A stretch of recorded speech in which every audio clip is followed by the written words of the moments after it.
Au début, on se dit aussi, ouais, c'est pas pour moi.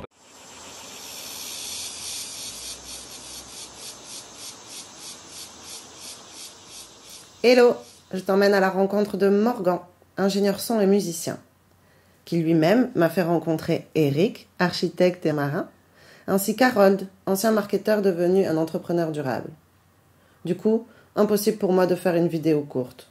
Chaque histoire est essentielle, et le projet élémentaire auquel ils participent est nourri par cette diversité et complémentarité.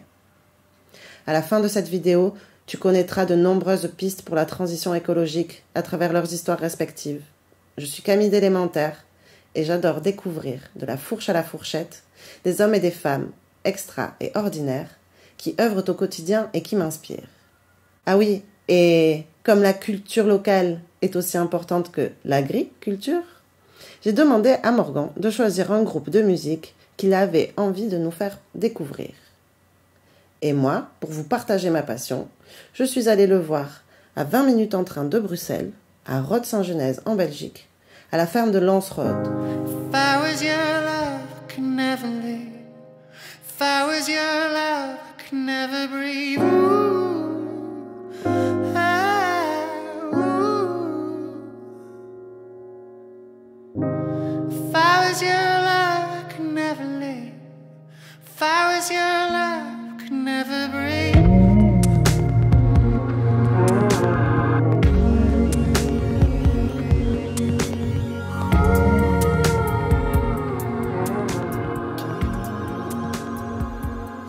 Je suis ingénieur du son et musicien. Surtout que j'habite dans une ferme de permaculture. Et c'est le kiff total. À la base, c'est un ami à moi, de longue date, père qui a acheté cette ferme, il y a 7 ans, il me semble. On trouvait ça complètement dingue et tout. Et donc on venait pour passer du temps parce que c'était trop chouette. Et un jour, il m'a proposé de venir habiter ici. C'est un artiste qui vient à la base de Linkebeek, qui est juste à côté de la ferme ici d'ailleurs. Il s'appelle Aliane et c'est un artiste avec qui je travaille beaucoup. Et d'ailleurs tout son album a été fait ici même à la ferme. Donc de saison on peut dire parce que c'est tout frais, ça vient de sortir en plus. Au niveau société plutôt moi je dirais parce que je suis plus serein. Quand il n'y a pas toutes les voitures, tous les gens, et les gens sont plus calmes aussi à la campagne, il n'y a pas à dire quoi. C'est quand on m'a proposé que d'office j'ai dit oui, il n'y a pas moyen autrement. Et c'est qu'une fois que je suis arrivé ici que vraiment j'ai commencé à plus m'intéresser à ce qu'est la permaculture, ce qu'est l'alimentation durable, tout ce que ça engendre. Je me suis retrouvé entouré de gens dont c'est l'objectif de vie, dont c'est la passion, dont c'est le quotidien. Et moi, même si c'est pas mon quotidien à la base, c'est devenu mon quotidien parce que je fais partie de cette communauté. Et donc ce qui m'a aidé, c'est vraiment les gens. C'est les gens qui m'entourent et tous les matins, la ferme se réveille, il y a des gens qui arrivent de l'extérieur, il y en a qui dorment là aussi, il y a des bénévoles, il y a les employés. Et toute la vie commence à s'agiter, parfois il y a 20 personnes avec des amis qui s'ajoutent, etc. Et ce qui m'a aidé, c'est vraiment cette énergie.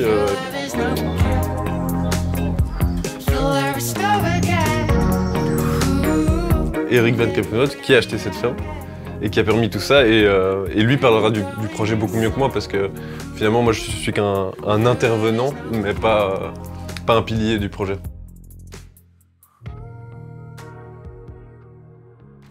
En fait c'est ma femme qui a découvert cet endroit, donc je suis tombé sous le charme en découvrant l'endroit et ça rejoignait une pensée profonde que j'avais qu'il fallait à un moment donné revenir dans une ferme avec une bibliothèque de bouquins permettant de pouvoir tout faire en cas de gros pépins. Donc j'ai toujours eu cette idée qu'on appelle maintenant collapsologie en tête parce que j'ai été marin et je sais ce que c'est que des situations difficiles. Et donc la ferme pour moi est le meilleur moyen d'aborder ces temps nouveaux qui arrivent. En arrivant ici, en m'intéressant à la permaculture que j'ai découvert au moment où j'ai acheté la ferme, je me suis rendu compte qu'il y avait plein de problèmes que j'ignorais par rapport à l'agriculture et qu'il fallait vraiment trouver les gens qui étaient déjà au courant, les contacter, qui te donnent des infos et que tu commences à étudier la solution pour aller dans le bon sens. En fait, cette ferme, c'est aussi une sorte de carte de visite. On n'est pas très loin de l'Europe et j'espère un jour attirer des décideurs ici pour leur montrer comment les choses peuvent fonctionner autrement.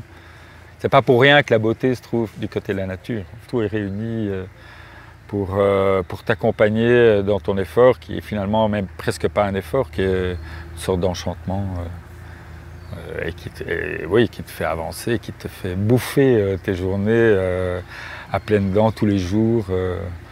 Tu comptes plus, tu sais même plus quand est le week-end. Chaque jour, on avance, on fonce, on dévore, quoi.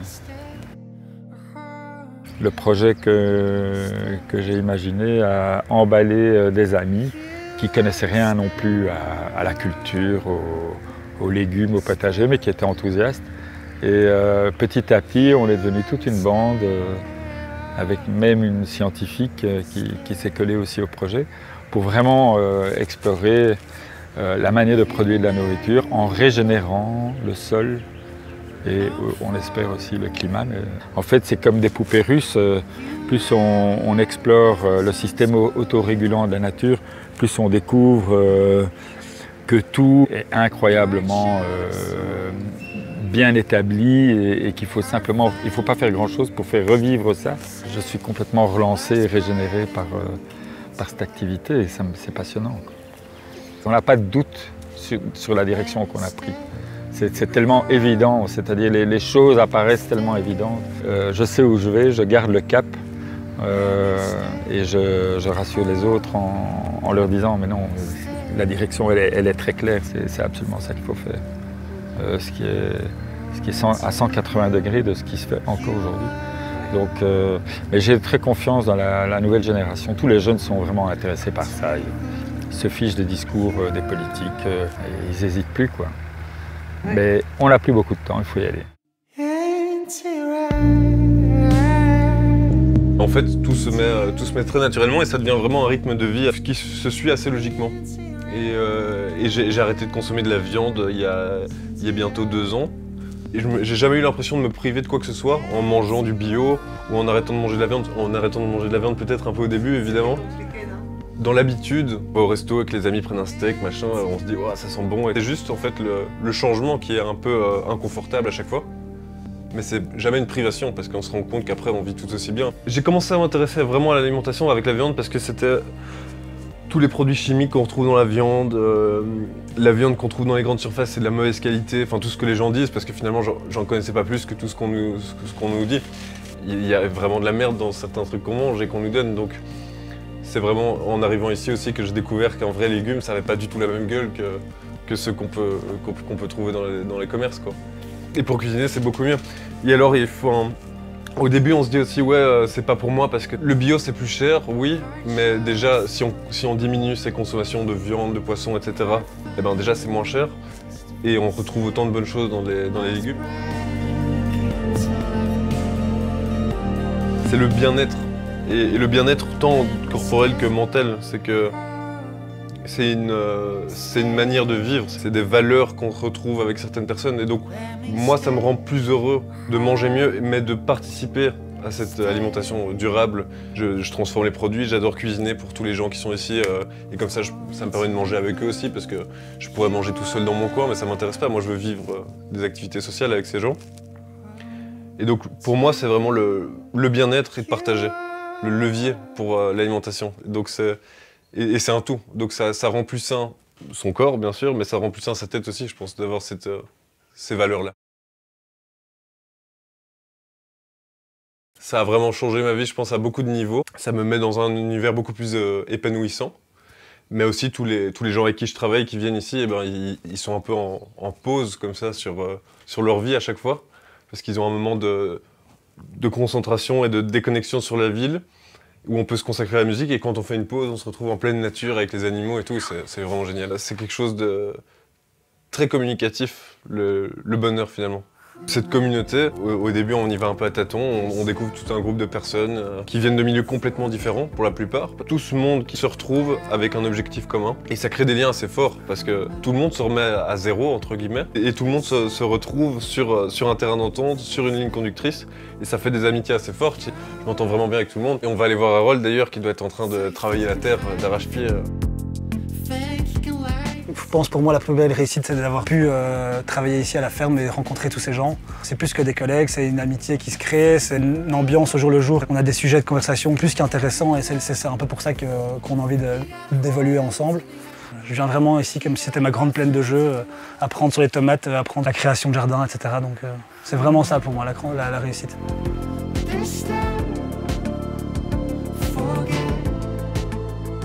J'ai eu un projet qui avait pour but de récupérer du marc de café et faire des champignons pour créer une espèce de ferme urbaine. Tout ça en parallèle avec la ferme de Landsrode depuis déjà 3 ans. Et maintenant, j'ai un autre projet en parallèle qui est de créer de l'engrais à base d'urine humaine dans les festivals, dans les différents événements.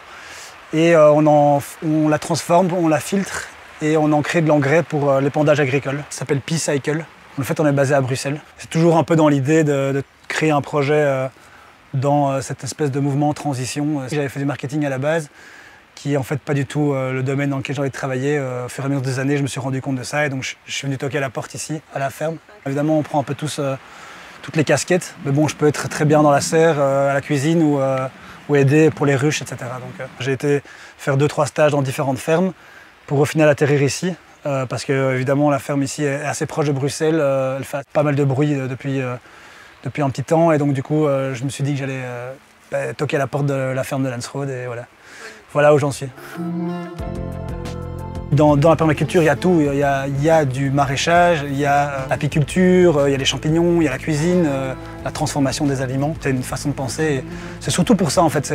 C'était l'idée d'évoluer dans un milieu où on se sent un peu en osmose avec les gens, qui ont les mêmes valeurs, la même éthique, toujours dans la même idée. J'aime beaucoup aussi l'aspect des plantes, mais à partir du moment où on plante des plantes et on ne sait pas comment les utiliser ou même conseiller les gens pour la transformation, donc dire voilà, telle tomate, je vous la conseille avec un ragoût ou alors manger fraîche, etc. Je pense qu'il faut savoir un peu le suivi. Maintenant, moi, j'ai pas une patte de cuisinier, mais c'est cool de savoir quand c'est des herbes un peu spécifiques, surtout qu'ici, on est un peu spécialisé dans les herbes sauvages.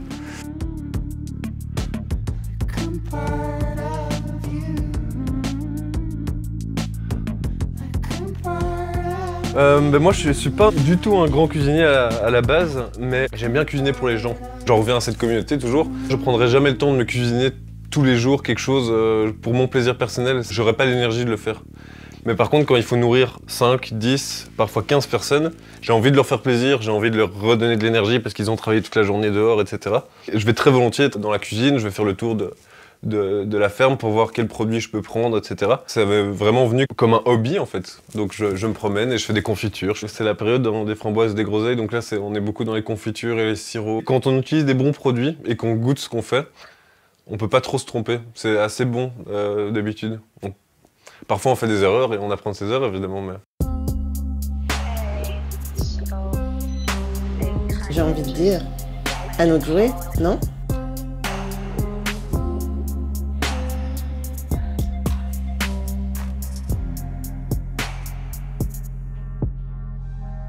Qu'est-ce que je peux dire aux gens qui veulent manger plus durable, c'est que c'est se rendre service.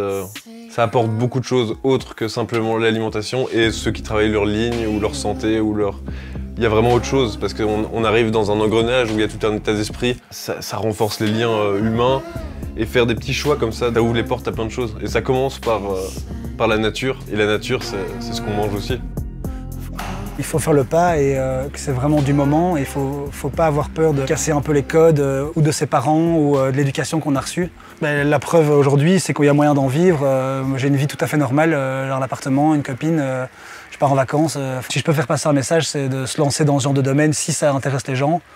Parce que de un, c'est du moment et ça le sera pendant les prochaines années vu que, a priori, on fonce un peu droit dans le mur. J'espère qu'il y aura quelques soldats avec nous. Il ne faut pas attendre la surprise pour se lancer dans ce genre de boulot. Je pense que le plus important, c'est le message. Donc parler autour de soi des anciennes générations qui ne sont pas encore vraiment au courant de ce qui se passe dans le mouvement climatique et environnemental. Et puis évidemment participer en allant dans des commerces locaux et un peu faire sa petite part du job. Faire un peu vivre les petits commerces ou les petites initiatives comme la ferme ici. Si les personnes ont envie d'aider et d'influencer dans ce mouvement-là, il ne faut pas obligatoirement y travailler, mais en tout cas...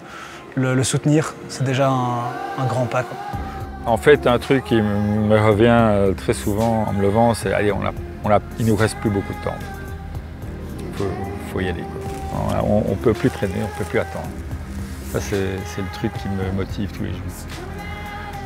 Aujourd'hui, l'agriculture néglige complètement le sol et en fait, et la permaculture fait ça. C'est l'étude de ce qu'il y a dans le sol et qui va permettre de rétablir le problème climatique, mais en même temps de continuer à nourrir tout le monde tout en régénérant les choses. Il ne faut pas faire ça seul, donc c'est pour ceux qui seraient intéressés de faire la même démarche. Il faut être toute une bande en fait. Et c'est ça qui rend le projet plus solide, plus calme et plus déterminé pour aller dans une direction. Seul on va plus vite, ensemble on va plus loin. Voilà, exactement. C'est ça. Voilà, 3 profils différents, essentiels, pour un objectif commun. Je remercie Morgan et tous ses acolytes de la ferme de Lancerode pour leur accueil chaleureux et leur authenticité, ainsi que Aléane pour sa musique. Vous pouvez les retrouver dans le lien sous la vidéo. Quant à nous, je vous dis à bientôt dans un nouveau lieu avec d'autres personnes extraordinaires. Car ici comme ailleurs, pour Morgan, Eric, Harold, comme pour toi ou moi, ce qui peut paraître extraordinaire pour certains peut souvent s'avérer commun, voire élémentaire pour d'autres. À bientôt.